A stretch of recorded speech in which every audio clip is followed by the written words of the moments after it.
Now, previously when I talked about this vertical asymptotes, I'm going to try to weld these two videos together. We talk about these vertical asymptotes as zero. In this case, because more generally speaking, anytime you have a non-zero number divided by 0, you're going to infinity. So we can generally say you get vertical asymptotes whenever that happens. So let's consider a polynomial which isn't quite as neat as just 1 over x. Let's consider for the moment the limit as x approaches 3 of x over x minus 3. Now, we know we can't actually put 3 in here, excuse me, because of our denominator. We can't just do the way we've done limits before. You can't just fill in the number and get it because our bottom's undefined. So we have to consider it from both directions.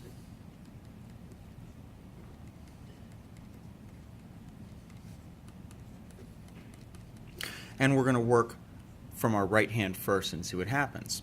Well, if we're doing this, if this is true, what we're going to get is a number that's very close to 3. And because we're coming from the right, it's going to be greater than 3. So we're going to have some very small but positive number. So we're going to have 3 divided by positive. So positive divided by positive, we're going to be positive. And our 3 is being divided by something closer and closer to 0.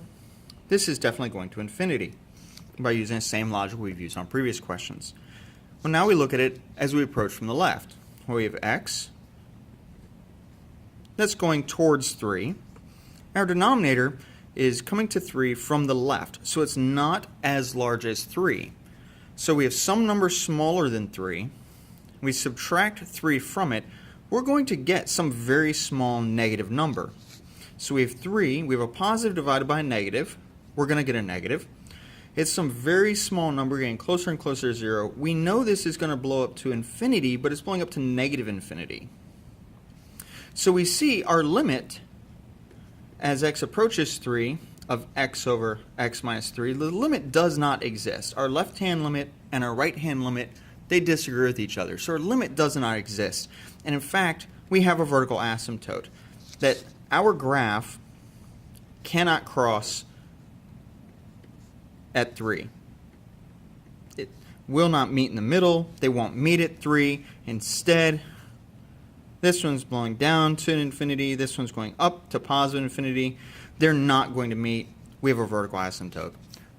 This also works for more complicated ones. Let's say you had x over x squared plus 4x minus 12. And you want to know where all the vertical asymptotes are. Oh, I'm sorry, they got partially cut off. If you want to know where all the vertical asymptotes of this are, we need to find all the points where we're going to have a number, a non-zero number, divided by a 0. Well, let's factor that bottom then. If I take two numbers as a negative, so they're going to have differing signs, whose product is 12 and difference is 4, and I chose these on purpose, fairly straightforward, I'm not trying to be confusing. 2 times 6 gets me 12, it's positive, so the larger, and the difference between 2 and 6 is 4, it's positive, so the larger value gets a positive, the smaller gets that. Well, if I approach this from negative 6, if I take the limit as I'm going to negative 6, this is going to become 0. This is not going to be 0. And if I approach this to 2, this will become 0. This is not 0. So I would need to investigate negative 6 and 2. And we're going to investigate these in a very short-handed method. If I have 2 divided by some 0 number, this is going to infinity if I approach it from the right, because I will be slightly larger than 2. I will have a slightly positive number, but very small, which is going to shrink this down as well. So I'm going to cover from infinity.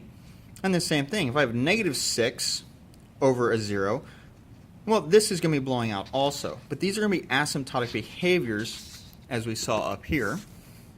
So we know at 2,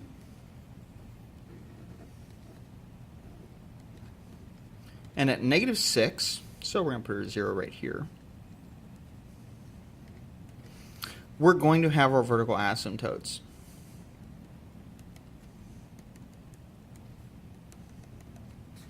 So we see where our issues are going to be. So anytime you see this point, you're going to find your vertical asymptotes. And if you want to know your vertical asymptotes are, just remember, you're looking for those points where you're going to have a non-zero number, a non-zero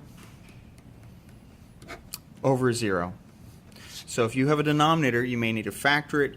You may need to look for what kind of values go in there. Let's say my denominator, say I just had x over cosine of x. Well, what's going to get me a non-zero over a 0? Well, if I do cosine of pi over 2, this becomes 0, but pi over 2 is non-zero. So at pi over 2, I should have a vertical asymptote.